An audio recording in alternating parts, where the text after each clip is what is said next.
తెలంగాణ యొక్క హక్కులు కోసం పోరాడేది బీఆర్ఎస్ దే ఉంది. భారమంతా కూడా బీఆర్ఎస్ దే. తెలంగాణ కోసం ఆనాడు ఈనాడు ఎప్పుడైనా కొట్లాడేది నిలబడేది తెలంగాణ తరపున బీఆర్ఎస్ అంటూ కేసీఆర్ పార్లమెంటరీ స్థాయి సమావేశంలో ఆయన తెలిపినటువంటి వార్త ప్రధానంగా. ఇక పార్లమెంటు సమావేశంలో ఆయన ఈ ప్రభుత్వం ఏర్పడిన తర్వాత హాస్పిటల్ నుంచి చికిత్స పొందిన తర్వాత మొట్టమొదటిసారిగా ఈ రోజు ఆయన పార్లమెంటరీ స్థాయి సమావేశంలో ఎంపీలతో జరిగినటువంటి సమీక్షా సమావేశంలో ఆయన ముఖ్య అతిథిగా పాల్గొని మాట్లాడారు. కృష్ణా జలాలతో పాటు రాష్ట్రానికి సంబంధించినటువంటి పెండింగ్ అంశాలపై పార్లమెంట్ లో గట్టిగా పోరాడాలని బారాసా నేత మాజీ సీఎం కేసీఆర్ తమ పార్టీ ఎంపీలకు సూచించారు. తెలంగాణ హక్కుల కోసం పోరాడేది కాపాడేది బారాసా ఒకటేనని స్పష్టం చేశారు.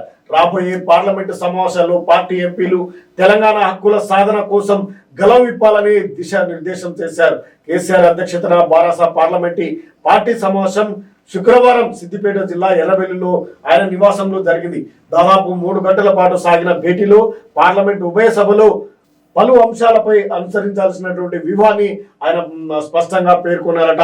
ఇక బారాసా రానున్నటువంటి ఎన్నికల్లో గెలుపొందాలంటే బీఆర్ఎస్ ఎంపీలంతా కూడా పార్లమెంట్ లో తన గలం విప్పాలి. తెలంగాణకు దక్కాల్సినటువంటి నీటి వాట పైన, కృష్ణా నది పైన, గోదావరి జలాల పైన తీవ్రమైనటువంటి కృషి చేయాలి, తమ వాణిని వినిపించాలంటూ కూడా ఆయన పలు సూచనలు చేశారు. ఇక అతి త్వరలో ఆయన ప్రజల్లోకి రావడానికి సిద్ధమవుతున్నట్టు ఈ సందర్భంగా ఆయన వెల్లడించినట్లు తెలుస్తా ఉంది.